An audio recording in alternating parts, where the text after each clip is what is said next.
اعوذ باللہ من الشیطان الرجیم، بسم اللہ الرحمن الرحیم۔ اور حضرت مریم کے بارے میں یہ آیت ہے کہ انہوں نے فرمایا ان کے والدہ نے کہ میں اللہ تعالیٰ آپ کی نظر کرتی ہوں، اور میں نے تو ایک بیٹی کو جنم دے دیا، تو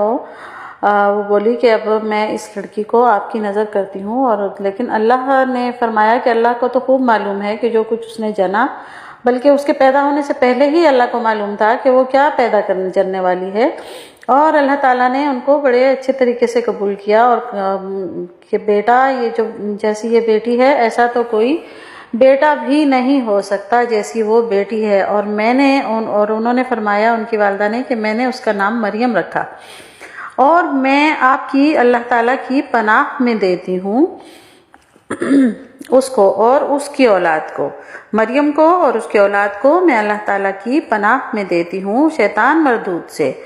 اور پھر اللہ تعالیٰ نے قبول کیا اس کو، اس کے رب نے اچھی طرح سے قبول کیا اور بڑھایا اس کو اچھی طرح، جیسے کہ اس کا بڑھانا چاہیے تھا، اس کو اچھے طریقے سے رکھا اور سپرد کر دیا زکریا کے لیے کہ وہ اس کی کفالت کریں اور ان کی نگرانی اور خیال رکھیں۔ لیکن جس وقت بھی آتے حضرت زکریا ان کے پاس حجرے میں جہاں وہ عبادت کر رہی ہوتی تھی، تو ہمیشہ ان کے پاس پاتے کچھ نہ کچھ کھانا، تو انہیں حیرت ہوتی کہ یہاں کون لے کر آیا۔ انہوں نے پوچھا کہ کیا اے مریم کہاں سے آیا تیرے پاس یہ کھانا؟ تو انہوں نے فرمایا، کہنے لگی کہ اللہ کے پاس سے آتا ہے،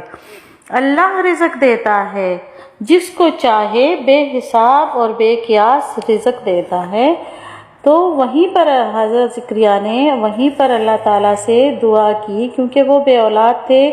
اور ان کے دل میں یہ بڑی خواہش تھی کہ اللہ انہیں اولاد کی نعمت عطا کرے، تو وہیں پر جہاں انہوں نے نعمتوں کا ظہور دیکھا کہ اللہ کے گھر سے کھانا کا آیا ہے حضرت مریم کے پاس، انہی کے حجرے میں انہوں نے وہاں پر دعا کی زکریا علیہ السلام نے کہ اے میرے رب عطا کر دے مجھ کو اپنے پاس سے اولاد پاکیزہ، اور بے شک تو سننے والا ہے دعا کا، سمیع الدعا ہے۔ تو پھر اس کو آواز دی فرشتوں نے وہیں پر اسی حجرے میں، ابھی وہ نماز سے فارغ بھی نہیں ہوئے تھے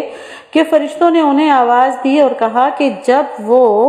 اسی وقت جب وہ حجرے میں ہی کھڑے تھے نماز کے اندر، تو انہوں نے کہا کہ فرشتوں نے آواز دے کر کہا کہ اللہ آپ کو خوشخبری دیتا ہے، حضرت یحییٰ کی ایک بیٹے کی خوشخبری اللہ تعالیٰ آپ کو دیتے ہیں،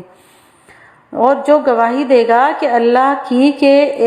کے ایک حکم کی اور سردار ہوگا، اور عورتوں کے پاس نہ جائے گا، اور